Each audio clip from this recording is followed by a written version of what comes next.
Earlier this week, DJ Khaled announced that his next album, Khaled Khaled, will be coming out April 30th, which was the coming Friday, which happens to be today in most areas of the world because that's how time zones work.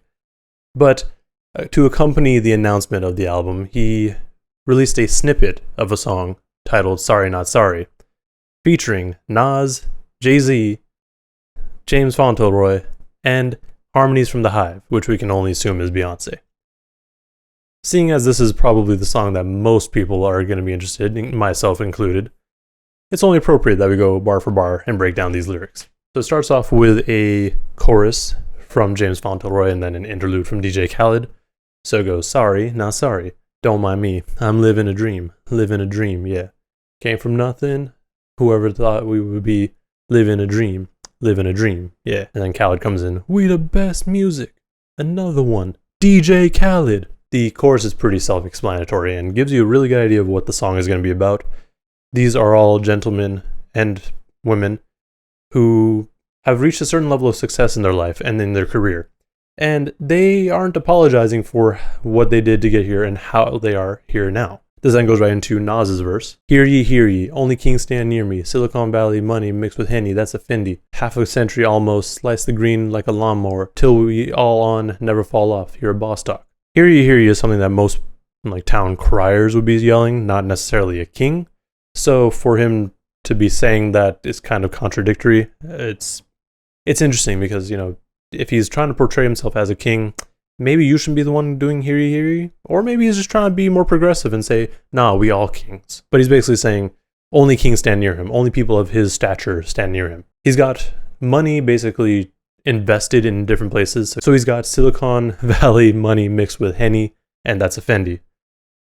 He's basically talking about his investments. He's almost half a century old. Yeah, he's 50, or nearly 50, not 50 yet. Till we all on, never fall off, your boss talk is really just him saying, till everyone reaches his level, he can't slow down. He can't relax. He has to keep with a certain level of skill. He wants someone or everyone else to basically get to his level so that he doesn't have to worry about falling off. But also this is probably just him addressing people who said Nas fell off. You don't hear me, that's your loss. Winner in life, fuck a coin toss. I'm Coinbase, basically cryptocurrency Scarface. Join us, there's gotta be more of us. I'm from the ghetto, what location? 2 seconds from the devil. He's then saying, yo, if you're not listening to me, if you don't hear me, that's your loss. Because he's a winner in life. He doesn't need a coin toss to tell him if he's the winner. He's Coinbase, basically cryptocurrency Scarface, is just a reference to his heavy investments into cryptocurrency, but also into the company Coinbase, which is a market, or basically, a market for cryptocurrency, or a cryptocurrency wallet. They also just went public, and we don't talk about that right now. Join us, there's got to be more of us. He wants more people to get to his level. He mentions he's from the ghetto, what location, 2 seconds from the devil. Nas, if you've listened to Nas as he's gone through his career, you know where he came from. And him saying 2 seconds from the devil could be 2 seconds away from doing something dirty, something that would basically put him face to face with the devil.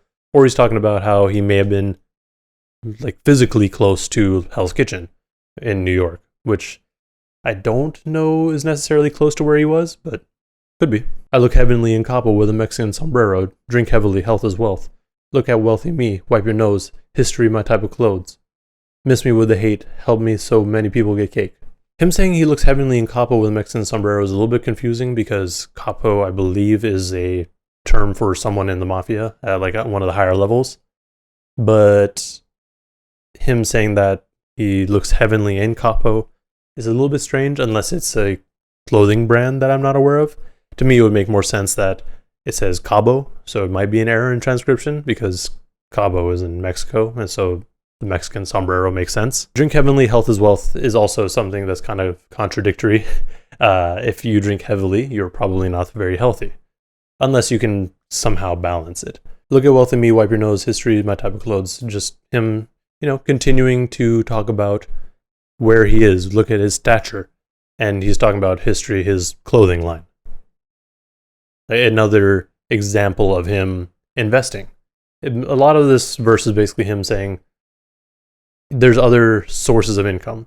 Like, it's not like you have to put all your eggs in one basket and just rely on whatever career it is you have. You can go around. Miss him with the hate helps so many people get cake. He's just like, yo, what are you hating me for? Like, I've helped so many people get the cake and money and succeed, basically. Whips a creed for the crew, no other weed, that thing fast. The time I spit this, I started some other business. Came from the pitch and came to the kitchen. Dangerous missions, wasting your time if you want my forgiveness. Whips a creed for the crew. Maybe he's saying that he's gotten cars for his crew. I don't know what else he could be saying with that, unless I'm just misreading or not remembering what I heard when I first listened to it. The time I spit this, I started some other business. In the time that he was writing this rap, and like, not necessarily writing, but when he started reciting these lyrics, he has started another business. He, again, is continuing his talk about investments. And then he mentions again where he came from. Came from the kitchen. And there was just other dangerous missions that happened during that time. And you're wasting his time if you want his forgiveness. If you did him dirty, or if you talk shit about him, he's not even going to forgive you. This then goes back into the chorus, which is the same as before, then right into Jay-Z. Sorry, that's another B. Haters still ain't recovered from the other B. That's a double B. Now that's a triple B. Can't forget about the other B. He's saying a lot of B's here. So, sorry, that's another B. Is bad? Maybe? Haters ain't recovered from the other B. Another beef, the other beef. That's a double B. His bad and the beef. Now that's a triple B. That's kind of a play on triple beam, like the scales that he used to use most likely back when he was slanging. But can't forget about the other B, Beyonce. It's the white gloves for me. Hater know not to touch me. I'm with the fuckery. Humbling, not respectfully. I'm a project baby. Fuck what y'all expect from me. It's the white gloves for him. He likes the fine things. He likes the things where people be wearing white gloves. Haters know not to touch me. I'm with the fuckery. Another thing that the white gloves can often be about is like if it's something very special or very high value, you don't want to touch it with your grimy hands. You got to use special gloves. And those gloves are not going to leave any sort of fingerprints or any sort of markings or like lint or anything like that. He's like, don't touch me. Like, he is at that level of fineness. And his presence is humbling. Or maybe just that you have to use gloves to even be around him is humbling. And yes, he is a project baby. What would you expect from him? Again, if you've listened to Jay-Z in the past, you kind of know where he came from. Similar to what I said about Nas. America's disrespect for me. You killed Christ. You created religion unexpectedly. Circular ice on Japanese whiskey on my mezzanine. Overlooking the city of angels, the angel invested in things. America's disrespect for him, not necessarily just specifically him, but maybe black people in general. Like, racism is very rampant. We should be aware of this, and changes need to happen. Circular ice on Japanese whiskey on my mezzanine. He's just flexing. Japanese whiskey is generally expensive, and he's got circular ice. You know how hard it is to make circular ice? Like, especially if it's like clear circular ice. And he's overlooking the city of angels, the angel invested in things. He's looking over the city of angels being LA, the Los Angeles, but also the angel invested in things. Angel investments are like anonymous donations for companies or like nonprofits and stuff like that. So he's saying the angel invested in things.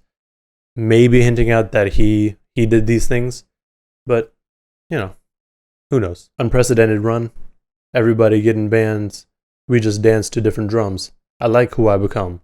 Intermittent fasting, but these meals, I'm not missing lunch. Everybody getting bands. We just dance to different drums. He's saying other people, like maybe in Rock Nation, even though he's kind of hands off nowadays, is getting bands. People are getting money. He is helping people succeed, kind of like Nas is. Nas uses mass appeal versus Rock Nation, but they're both similar in that sense where they're just signing artists and helping them succeed, or trying to, at least. Yeah, and then that makes sense for we just dance to different drums. Like, everyone is making money in their own way. And like, you don't have to necessarily be with Jay-Z, or you don't even have to be with Nas necessarily. You just, like, you're with someone that's helping you make money. Intermittent fasting, but these meals, I'm not missing lunch. I just like that because Intermittent fasting is basically that you fast for extended periods of time. Typically, you fast for like 14 hours, like at a minimum, and then eat for the remaining 10 hours. Some people go further with it. Some people split it to, 16 to 8. Basically, what he's saying is he's doing intermittent fasting, but these meals, he's the way he said meals sounded like meals. He's not going to miss these meals. He's not going to miss his opportunities to eat, to make money.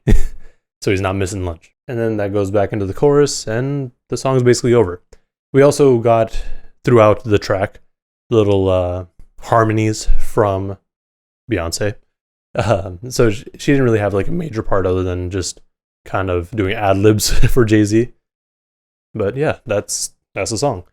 I'm not sure how I feel about it yet, honestly. It felt a little underwhelming because this is them just being rich people and talking about how, yes, you can also be like me. But also, it's kind of meant to be an inspiration, you can think of it. At least that's how I took some of the previous tracks that they've done similar to this. Personally, I was expecting something a little bit harder because everyone puts Jay-Z and Nas against each other. So I was expecting just them to bar the fuck out, but that's not what we got here. We got something a little bit more chill, a little bit more relaxed, which isn't a big deal. But again, I was expecting something more out of it. Maybe because I haven't listened to the rest of the album yet, because this is the song that I was really going to listen to anyways. But maybe it fits better in terms of the album, but DJ Khaled albums never really have that sort of concept to it necessarily. Like, it doesn't necessarily have to flow as an album. They're usually just one-off songs. But who knows? Maybe that's different this time around. I'll probably review it if I feel like it's actually worth the review. So, let me know if you want to see a review. That's all I got. Let me know in the comments below what you thought of this track, and if I missed anything or misinterpreted anything with the lyrics, because that's a possibility. I mean, there's a few parts where I was just a little unsure. But yeah, also remember to like and subscribe if you want to see more content and breakdowns like this. Thank you for watching, and please stay safe out there.